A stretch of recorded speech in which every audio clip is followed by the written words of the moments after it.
आमने ए समस्ते रेडी गाड़ी बसी पड़ू आ साउंड रू आपण जानी पारे आम पुरी जाइछु। पुरी आमर 3 वर्ष होगा आम जापर नथिलु।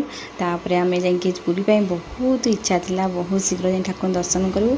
राजर यहाँ फास्ट थिला पुरी जीवार आ मौसी 25 वर्ष माने न जीवार आम समस्ते मिसिकी आम पुरी बाहर जाइलु। बाहर पाग खरा वर्षा मिसिकी थिला आ बाहर दृश्य बहुत मनोलोभ थिला।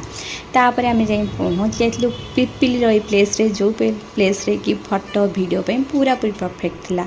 किछि फोटो आ वीडियो आम करनीलु। तापर आम किछि बाट जीवा परे ए कोहला कोहला पागरे टे गरम गरम चा पीवा पे इच्छा हैला आ डेरी न करिकि चा टाको भलसे पी तापर आम पुरी चली गलु। एबे पुरी बड़दान पाखापाखि हो जाइछु आ साइड किसी गणेश पूजा भी चलता। गाड़ी की स्टैंड रखी आम बस में टिकेट कलु आ बस रे बसिक आम पुरी बड़दाण्डे बा जगन्नाथ आउ कि पाखे जा पहुँच जाइलु। एत पाखे पहुँचला खेणीटा भी इच्छा होता डेरी न करने आ शीघ्र शीघ्र जा प्रभु दर्शन करने हेले से पिला 1:30 पाखापाखि होता। तेणुक भितर गले भी दर्शन हो पारन पहड़ पड़ता।